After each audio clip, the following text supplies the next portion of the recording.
Suriah mengutuk serangan Israel tadi malam pada Minggu 14 Juli 2024. Selain itu, Suriah juga mendesak PBB untuk menegakkan hukum internasional dan mempertahankan legitimasi global. Mengutip Al-Mayadin pada 15 Juli, kutukan keras itu disampaikan oleh Kementerian Luar Negeri Suriah pada Minggu 14 Juli 2024.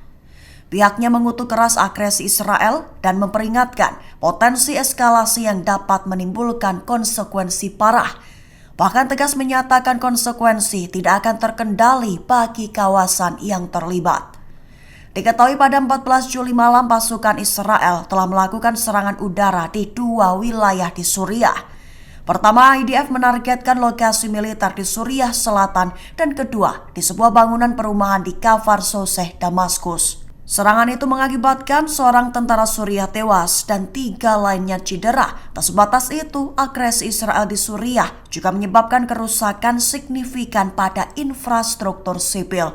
Dengan begitu, Suriah mendesak agar PBB memenuhi tanggung jawabnya dengan menangani pelanggaran Israel termasuk mengakhiri pendudukan wilayah Arab. Benyamin Netanyahu diejek dengan sebutan sudah gagal dan melakukan aksi tercela. Buntutnya, pasukan IDF mulai fokus memburu sang pemberi ejekan, yaitu pemimpin Brigade Al-Qassam Muhammad Al-Deif. Mengutip Al Jazeera pada 15 Juli, kabar itu disampaikan oleh Wakil Ketua Hamas di jalur Gaza, Khalil Al-Hayya, pada Minggu 14 Juli 2024.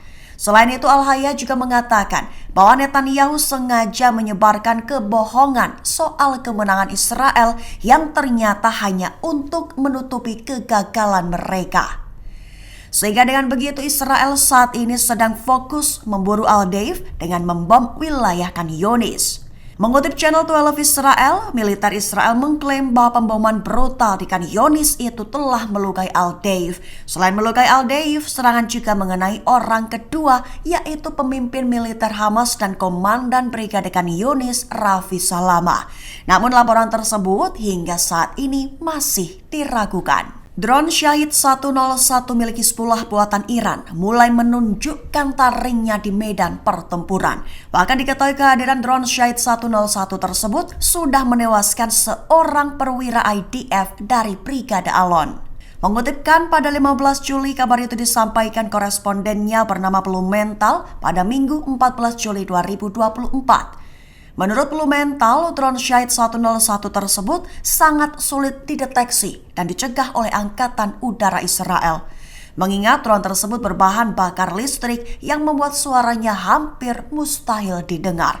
Bahkan drone Shahid 101 tersebut juga sudah menyebabkan terbunuhnya seorang perwira IDF dari Brigade Alon. Perlu diketahui, Shahid 101 berbeda dari drone Ababil yang berbahan bakar bensin.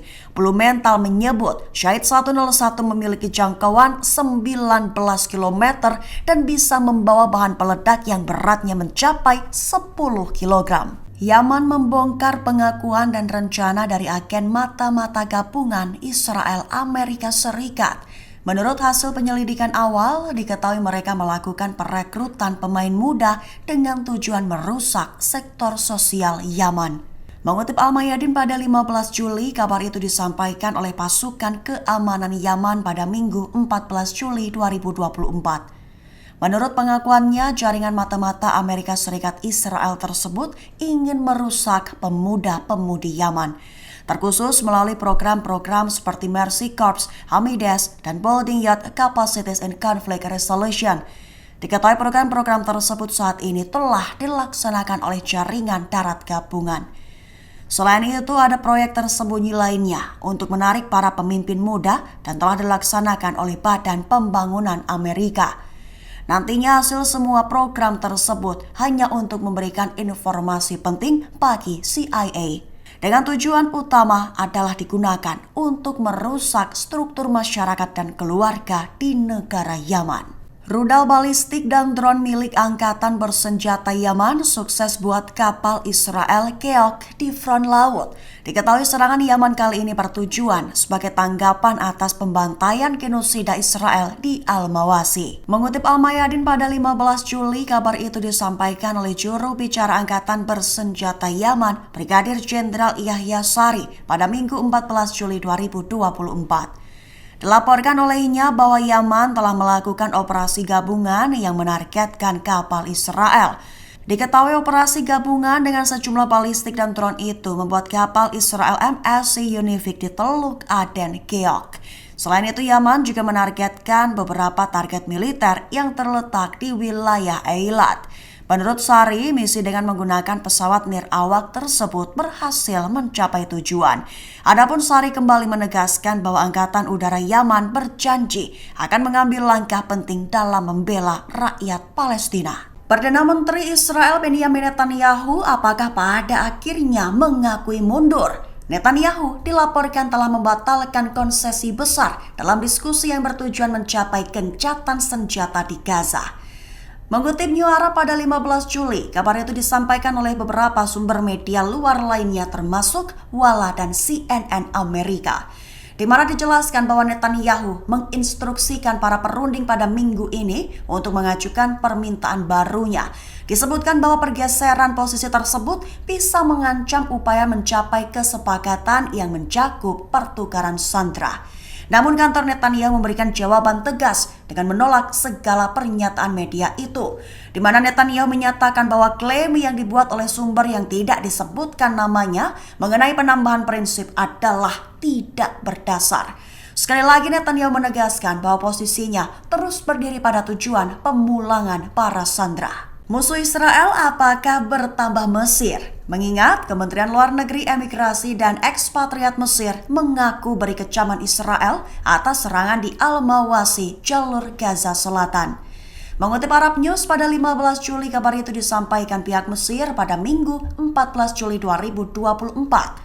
Mesir mengutuk sekeras-kerasnya pemboman Israel terhadap Al-Mawasi yang dipenuhi oleh orang-orang terlantar, lantaran mengakibatkan kematian dan cedera pada puluhan warga sipil Palestina yang tidak bersalah. Selain itu, Mesir meminta Israel untuk menghentikan genosida dan secepatnya mematuhi hukum humaniter internasional. Mesir juga menekankan bahwa kejahatan brutal semacam itu tidak dapat dibenarkan dengan dalih apapun. Mesir juga memperingatkan Israel dengan menekankan bahwa pelanggaran terus-menerus justru akan menambah kerumitan serius terhadap upaya yang bertujuan mencapai deeskalasi dan gencatan senjata.